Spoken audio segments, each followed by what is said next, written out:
anak-anak, apa kabar? Salam sehat untuk kalian. Kita bertemu kembali dengan materi kondisi masyarakat Indonesia pada masa penjajahan. Selamat belajar.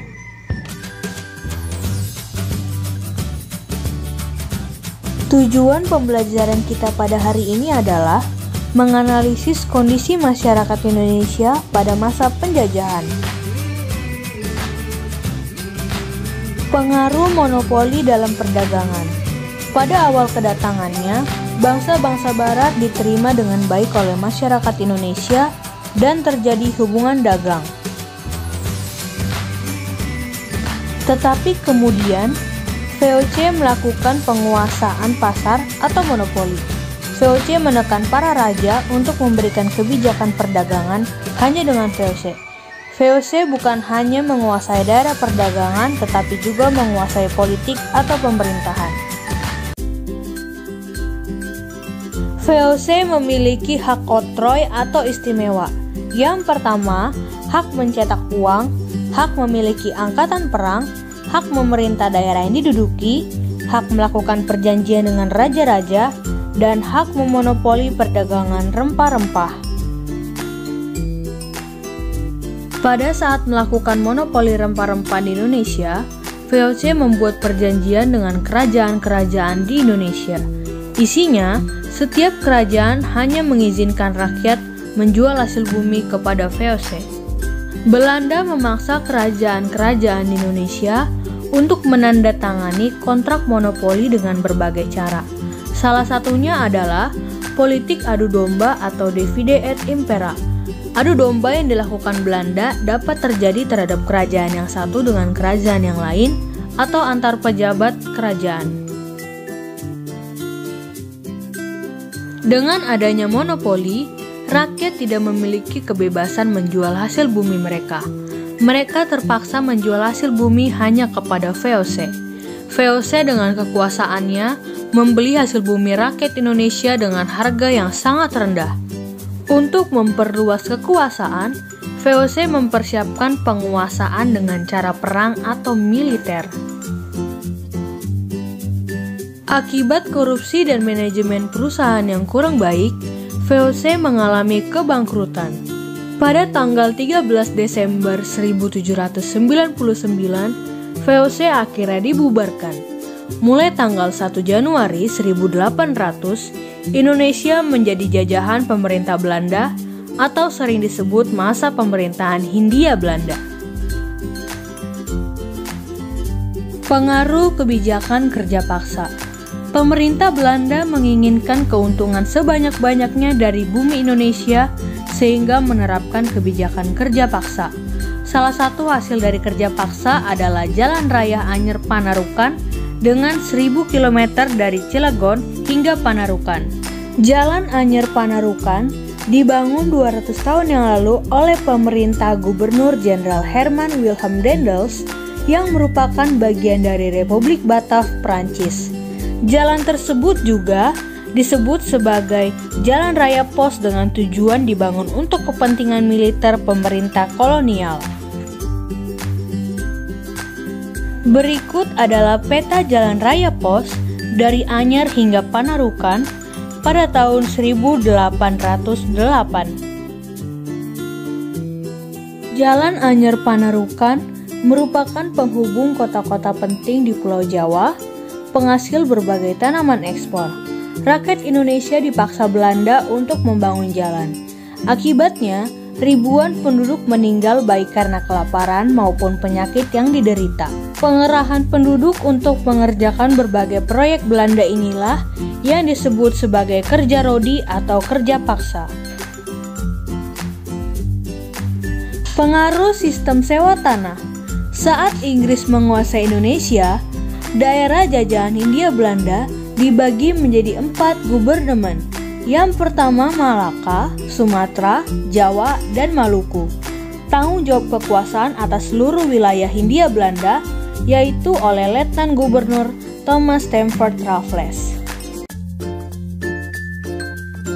Salah satu kebijakan terkenal pada masa Raffles adalah sistem sewa tanah atau Landrent System atau Landelijkstelsel.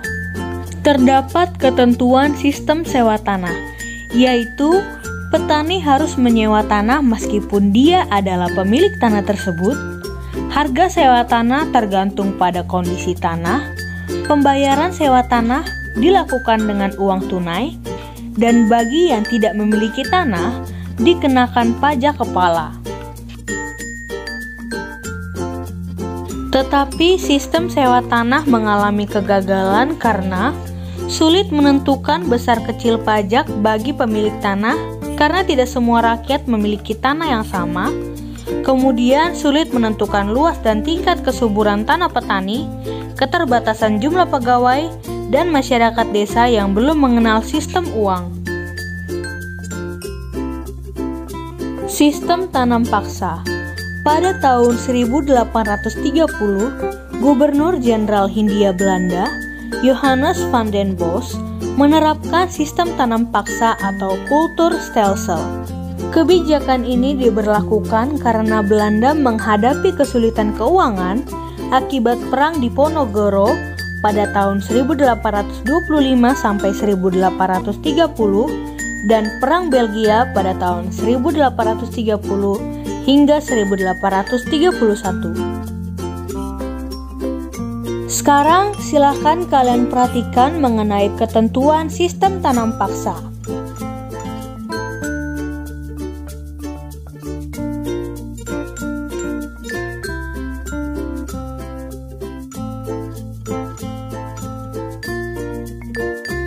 Akan tetapi, ketentuan kebijakan tanam paksa yang diberlakukan pemerintah Hindia Belanda sangat memberatkan masyarakat Indonesia karena sangat berbeda dalam pelaksanaannya.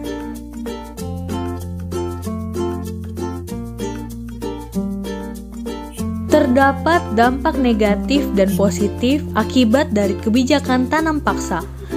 Pertama, dampak negatifnya adalah angka kematian masyarakat Indonesia yang tinggi akibat kelaparan dan penyakit kurang gizi, pajak yang besar, dan penurunan jumlah penduduk.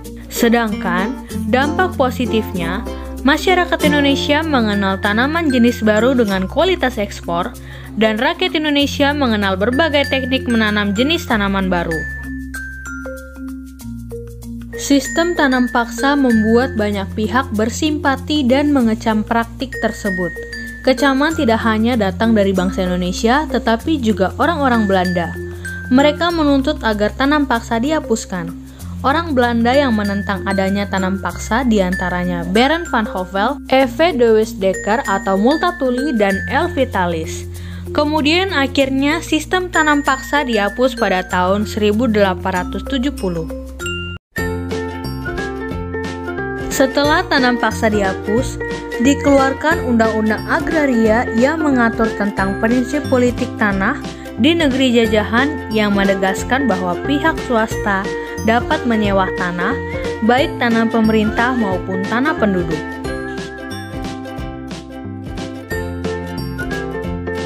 Mari kita perhatikan mengenai perlawanan terhadap kolonialisme dan imperialisme.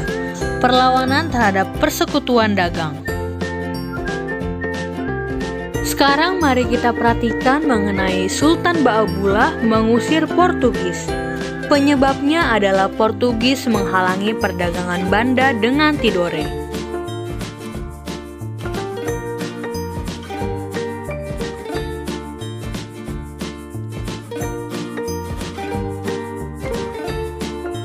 Hingga akhirnya Ternate dan Tidore bersatu melancarkan serangan terhadap Portugis.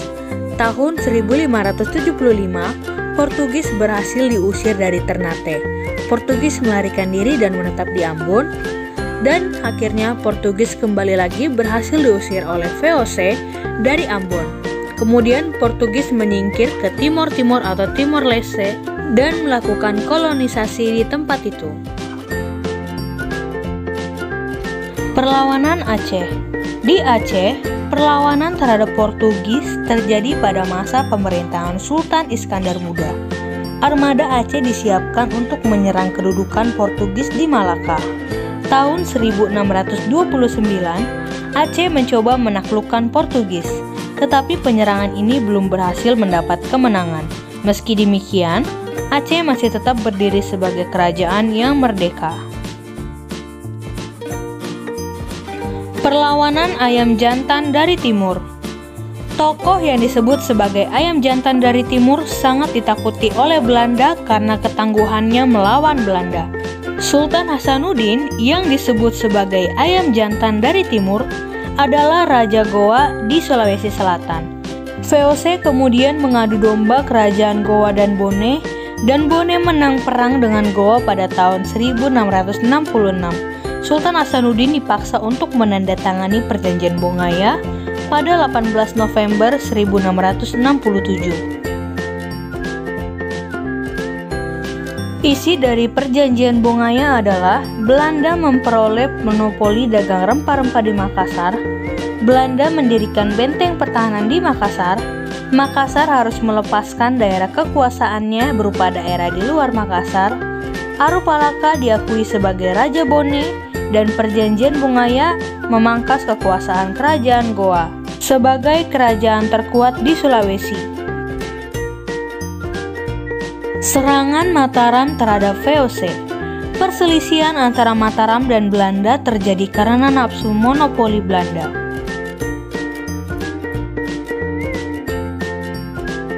Serangan pertama dipimpin oleh Tumenggung Baurekso dan Tumenggung Sura Agul-Agul, namun gagal karena kurangnya perbekalan.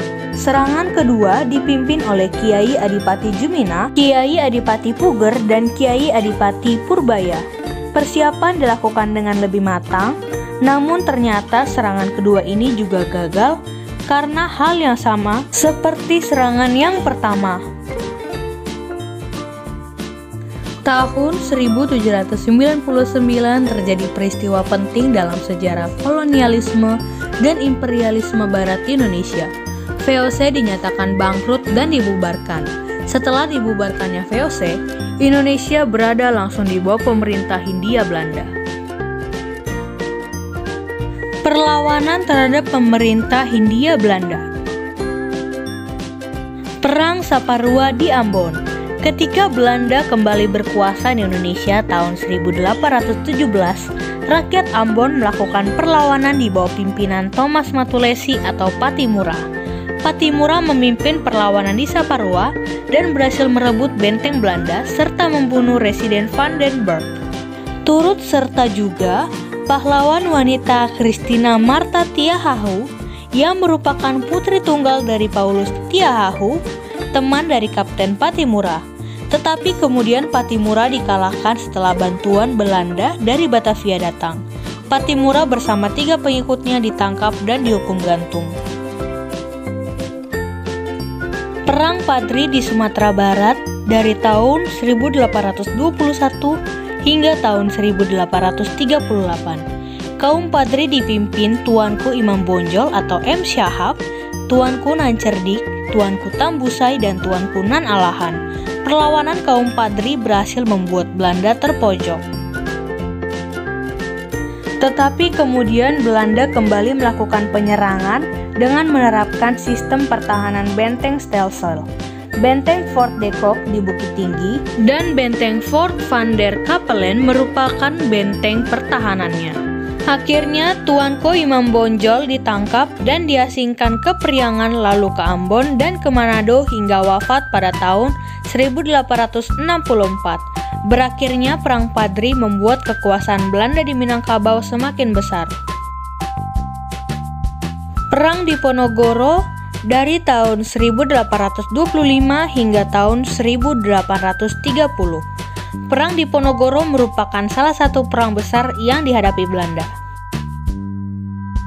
Sebab umum Perang Diponegoro yaitu penderitaan rakyat akibat penindasan yang dilakukan pemerintah Hindia Belanda, campur tangan pemerintah Hindia Belanda dalam urusan Keraton Yogyakarta, pajak-pajak yang diterapkan pemerintah Hindia Belanda, dan kebijakan ekonomi yang menjadi sumber penderitaan rakyat.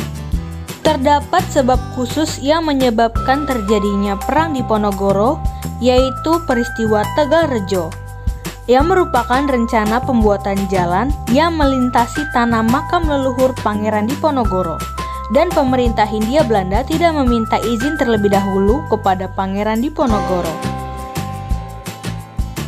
Siasat Belanda menghadapi perlawanan Diponegoro adalah benteng Stelsel. Pada Maret 1830, dengan tipu muslihat Belanda mengajak Diponegoro berunding di Magelang, Jawa Tengah, tetapi kemudian ia ditangkap dan diasingkan ke Manado, kemudian ke Makassar hingga wafat tahun 1855. Setelah berakhirnya Perang Jawa atau Diponegoro, tidak ada lagi perlawanan yang besar di Jawa. Perang Aceh dari tahun 1825 hingga 1830. Pada masa itu, siasat Belanda menghadapi perlawanan rakyat Aceh adalah konsentrasi Stelsel, tapi mengalami kegagalan. Belanda kemudian mengutus Dr. Sno Hurgronje yang memakai nama samaran Abdul Ghaffar untuk mencari kelemahan rakyat Aceh. Menurut Hurgronje, Aceh tidak mungkin dilawan dengan kekerasan sebab karakter orang Aceh yang tidak akan pernah menyerah. Taktik yang paling mujarab adalah dengan mengadu domba antara golongan ule balang atau bangsawan dan golongan ulama. Taktik ini pun berhasil dan banyak ule balang yang tertarik pada tawaran Belanda. Tokoh perlawanan rakyat Aceh antara lain Teku Umar, Panglima Polim, Muhammad Daud, Cut Nyak Dien, dan Cut Mutia. Perlawanan Raja Sisingamangaraja 12. Perlawanan terhadap Belanda di Sumatera Utara dilakukan oleh Raja Sisingamangaraja 12 selama 29 tahun. Untuk menghadapi Perang Batak, Belanda menarik pasukan dari Aceh. Pasukan Sisingamangaraja dapat dikalahkan setelah Kapten Christoffel berhasil mengepung benteng terakhir Sisingamangaraja di Pakpak. Kedua putra Raja Sisingamangaraja 12, Patuan Nagari dan Patuan Anggi ikut gugur sehingga seluruh Tapanuli dapat dikuasai oleh Belanda. Perang Banjar. Perang Banjar berawal ketika Belanda campur tangan dalam urusan pergantian raja di Kerajaan Banjarmasin. Belanda memberi dukungan kepada Pangeran Tamjidillah yang tidak disukai oleh rakyat. Perang Jagaraga di Bali. Perang Jagaraga berawal ketika Belanda dan kerajaan di Bali bersengketa tentang hak tawan karang. Hak tawan karang menyatakan bahwa setiap kapal yang kandas di perairan Bali menjadi hak penguasa di daerah tersebut. Pemerintah Belanda memprotes Raja Buleleng yang menyita 2 kapal milik Belanda. Raja Buleleng tidak menerima tuntutan Belanda untuk mengembalikan kedua kapalnya. Seluruh kerajaan di Bali pun jatuh ke pihak Belanda setelah rakyat melakukan perang habis-habisan sampai mati yang dikenal dengan Perang Puputan Jagaraga. Demikianlah anak-anak pelajaran kita hari ini pada materi kondisi masyarakat Indonesia pada masa penjajahan. Silahkan kalian mengulang kembali materi tersebut. Jangan lupa untuk selalu menerapkan gerakan 3M, mencuci tangan, menjaga jarak, dan selalu memakai masker. Sampai jumpa di lain kesempatan dengan materi yang berbeda. Salam sehat, terima kasih.